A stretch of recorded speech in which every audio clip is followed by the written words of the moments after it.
నేను ఒకటి చేస్తూ ఉంటానండి. నేను నా గొప్ప కోసం చెప్పట్లేదు, కానీ దేవుని మహిమ కొరకు నేను చెప్తా ఉన్నాను. చెప్పమన్నా కదా. ప్రతిదినము డాడీ మాకు నేర్పించింది. ప్రతిదినము దేవునితో ఇంటిమేట్ టైం ఉండాలని చెప్పి నేర్పించారు. అందరూ పడుకున్న తర్వాత ఎవరి మట్టుకు వాళ్ళు వేరువేరుగా లేచి, ఒక్కొక్క టైంలో ఒక్కొక్కరు లేచి, కరెక్ట్గా మేము అందరూ పడుకున్న తర్వాత లేచి ప్రభువుతో మాట్లాడుతూ ఉంటాం. ఏమిటండి మీరు మాట్లాడేది? కరెక్ట్గా మేము అందరూ పడుకున్న తర్వాత లేచి ప్రభువుతో మాట్లాడుతూ ఉంటాం, దేవునితో మాట్లాడుతూ ఉంటాం. ఆవిడ కరెక్ట్ గానే చెప్పిందిరా. చాలా సేపు సస్పెన్స్ తర్వాత నాకు కూడా అర్థమైంది.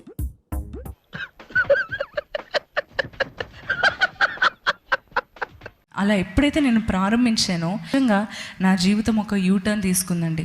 ఇట్ ఒక యూటర్న్. నిజంగా అండి, ఆయన నా పరిస్థితులను, నా యొక్క ప్రవర్తనను మార్చాడు.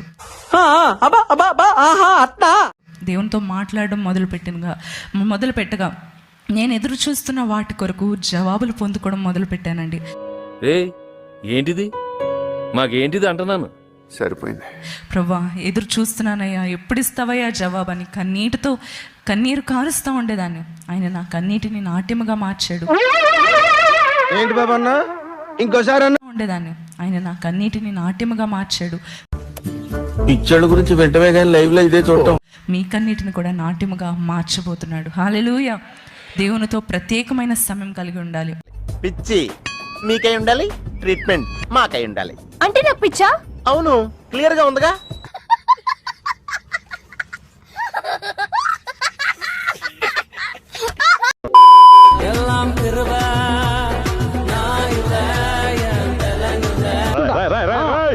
ఏంట్రా ఇది?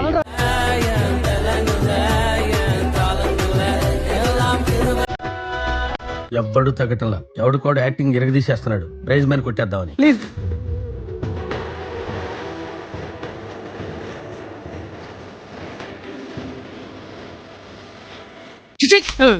చెత్త మనుషులు, చెత్త బతుకులు.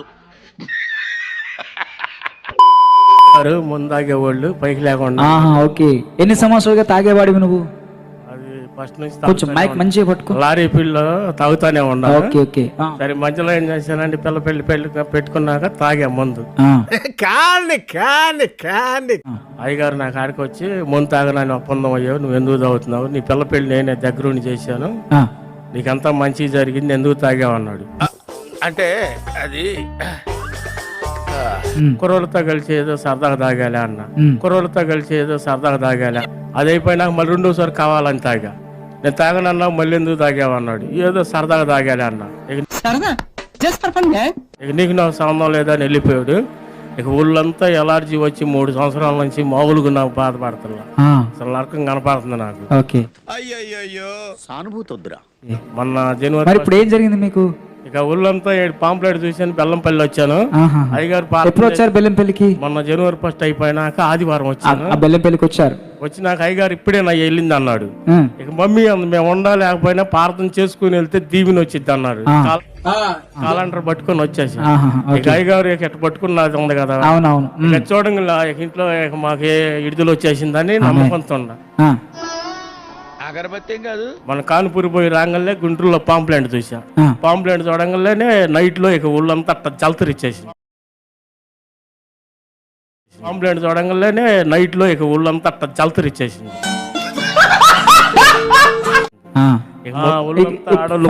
వచ్చావా? మొదటి రోజు నుంచి వస్తున్నావా? అయ్యాలే, నన్ను వచ్చింది డబ్బులు లేక 2 రోజులు డ్యూటీ ఆటో పెట్టుకొని ఇప్పుడు ఫ్యామిలీని తీసుకొని వచ్చా. ఎంత ముందు నేను జనాన్ని 20 మందిని 30 మందిని రేపాళ్ళు కానీ అక్కడ ఉన్న సభలకు నేను తోలుకొచ్చేవాడు. ఇవాళ ఎవరు రావన్నారు.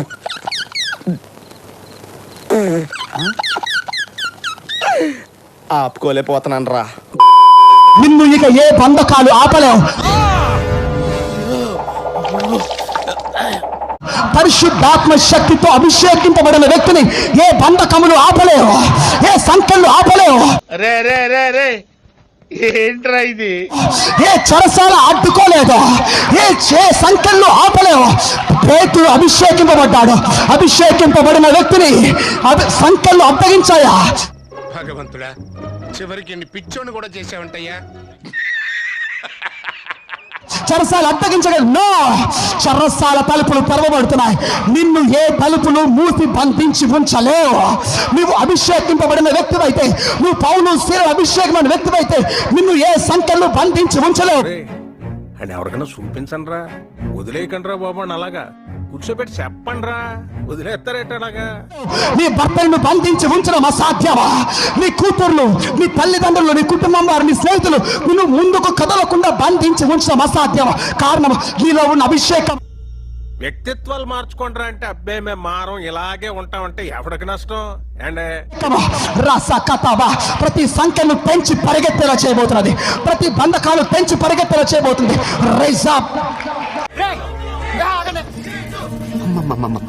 పిచ్చి పీక్స్ కిలిపోయింది భయ మీ అందరికి.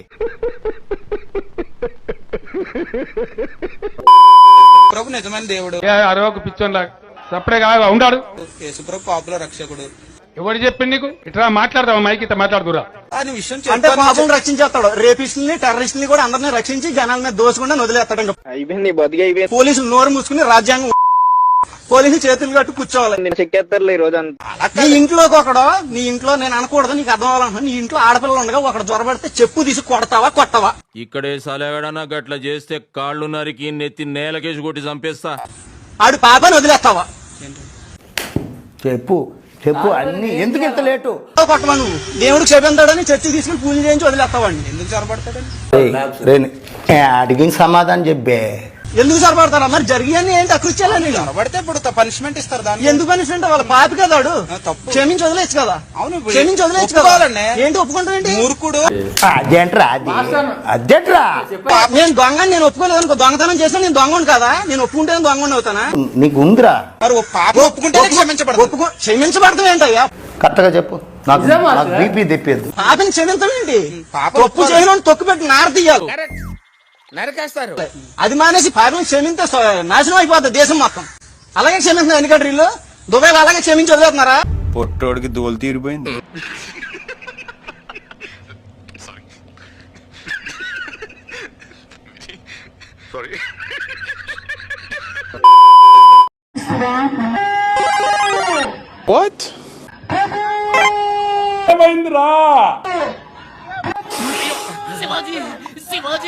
ఎవడో భావరక్షణ చేస్తున్నాడు, చైల్డ్ ఆర్టిస్టా?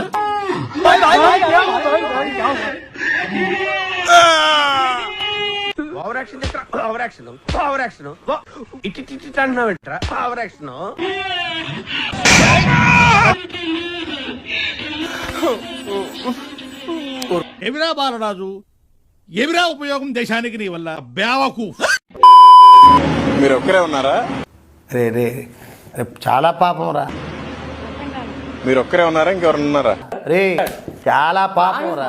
ఎన్ని రోజులు నుంచి చేస్తున్నారు ఈ పని? నాకు అర్థం కాలేదు సార్. అదే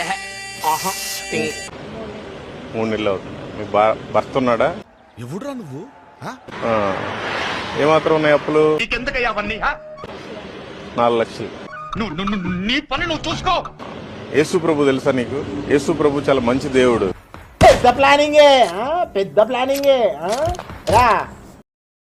నీ పేరేంటి? ఎందుకు? క్రీస్తు తెలుసా నీకు? క్రీస్తు తెలుసా నీకు? తెలీదమ్మా. మోడీ డబ్బులు ఆపేసినప్పుడు వాళ్ళకి పెట్టడానికి నా దగ్గర లేకుండే, ఏటీఎం దగ్గరకు పోయి ప్రార్థన చేసిన, ఏసిన వల్ల దీంట్లో డబ్బులు వచ్చిన గాక 270 రూపాయలున్న నా అకౌంట్లో 1,64,000 ట్రాన్స్ఫర్ కావడం జరిగింది. అదేలాగా? How it is possible? దేవునికి మహిమ కలుగును గాక. స్టేట్మెంట్ కూడా ఉంది.